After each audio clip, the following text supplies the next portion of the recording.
We begin, of course, with those U.S. strikes on Iran and fears of a full-fledged war. President Trump says the strikes completely and totally destroyed nuclear facilities in the country, though U.S. officials say this morning the damage was severe.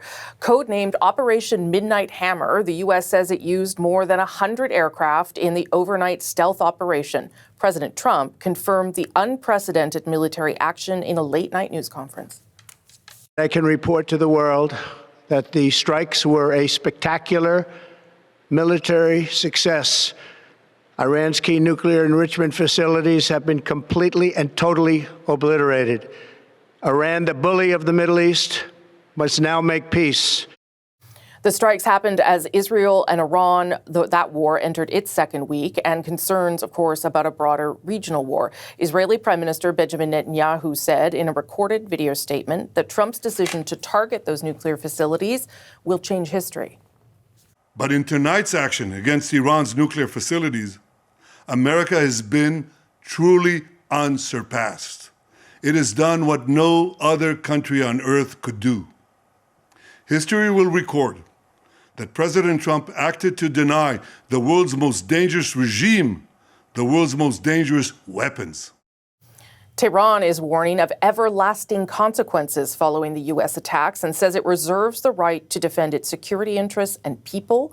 Iran's foreign minister condemned the bombings and accused the U.S. of crossing a red line. The Islamic Republic of Iran condemns in the strongest terms the United States' brutal military aggression against Iran's peaceful nuclear facilities. It is an outrageous, grave, and unprecedented violation of the fundamental principles of the Charter of the United Nations and international law. Dennis Ross was a director at the State Department in the George H.W. Bush administration. He served as Special Middle East Coordinator under President Bill Clinton and was an advisor on Iran to former Secretary of State Hillary Clinton. He's now a distinguished fellow at the Washington Institute, a pro-Israel think tank, and he's the author of Stagecraft 2.0, What America Needs to Lead in a Multipolar World. Ambassador Ross, thank you so much for joining us this morning. Good to be with you. Thanks. But President Trump says the U.S. has completely and fully obliterated 3 Iranian nuclear sites. What is your response? Were you surprised that this happened? Well, I was not completely surprised because when I saw the kind of forces that we were moving towards the region, some of which I think was a deception, forces being moved in the Pacific, but others were clearly designed to put us in a position where we could act. I wasn't sure whether this was designed to back up his rhetorical threats or if it was putting us in a position to act. I understood once you move the forces, it increased the possibility that we might be acting. But I have to admit, I still thought he was trying more to see if we could do this through coercion than by actually implementing the 3.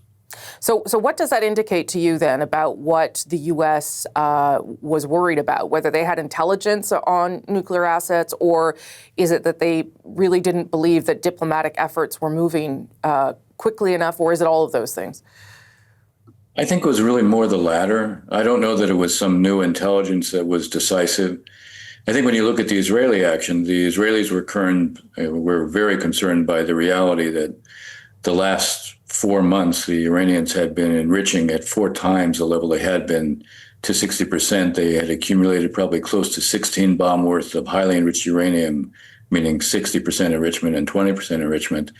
And with that large an accumulation, the ability to divert it away and not know where it was would have put the Iranians in a position to retain this option of nuclear weapons for basically forever.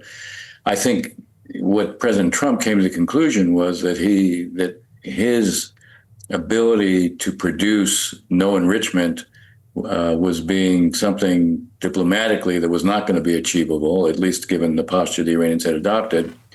And I think he basically felt I gave them 2 months. They played out the string, and it wasn't possible. What does this do to the region now? You know, the one thing that was very clear from what the president said last night was that this was a targeted attack on the nuclear facilities, that this is not intended to be a broader conflict. Whether he can control that, I don't know. But what do you think this does to the broader conflict in the region? Well, I think it's really the essential question to be asking. Yeah. You know, I have a new book out in which I have a 50-page chapter on Iran, and one of the things that I was always struck by in looking at Iranian behavior is the first objective is regime survival. The second, related to that, was avoid a direct war with the United States because that could threaten regime survival. And if you face a certain kind of risk, you make tactical concessions, not fundamental, but tactical concessions. Now they're on the horns of a real dilemma. The question you're asking really depends on what do the Iranians do in response? They're going to be torn, especially Khamenei, the Supreme Leader, is going to be torn because he will fear if they don't retaliate at all, that weakness may end up threatening the regime. But if they do retaliate against the United States and get into a longer war with the United States, that too will threaten the regime. Yeah. So they don't have great options, and they have a real dilemma. My guess is he will look to do something that is symbolic and hope that will limit what happens. Pete Hegseth said this morning, the Secretary of Defense, that this is not about regime change, that this was really just about the nuclear assets. But I guess you're suggesting that regardless, it's going to affect the regime, and that will create problems for them. They're absolutely, and they're not. And think about it, as they try to make a decision right now, they're hidden away. They don't know if they can communicate with each other without their communications being intercepted. They can't expose themselves because of the Israeli ability to take them out. So even making a decision in this environment is not going to be so easy for the Iranians. But there is my main point is they face a dilemma. My guess is they'll try to strike a balance by doing something, but then sending their own message that they don't want this to continue. I was watching CNN late last night, and Brett McCurk was speaking to them about how this was a plan. Maybe that the end part of the plan was just done recently, but that this is something that's been discussed for many, many years, and I'm sure you also know that. So I wonder how significant it is that it has now finally happened, and that President Trump decided it had to happen.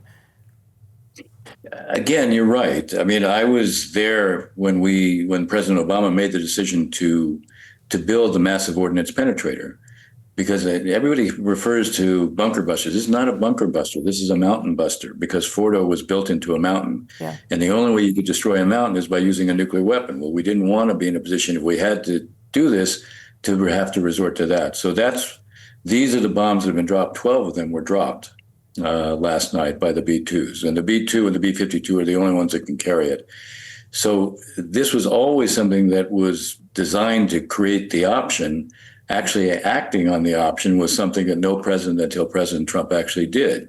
Now we'll see whether in fact it produces the desired result. One thing is for sure, the Israelis had already changed the military balance of power in the region fundamentally. The Iranian proxy network has been largely decimated, and they've done nothing at this stage. Iran itself now has been dramatically weakened. And those who say, oh, gee, they can rebuild, their economy is in shambles. Their control over the country is probably weakened from what it was. The idea that they would put all their resources into trying to rebuild at a time when that might actually compound their problems domestically, that again flies in the face of what I would say regime survival, which continues to be their main preoccupation. Ambassador Dennis Ross, really grateful for your time this morning. Thank you. Glad to be with you.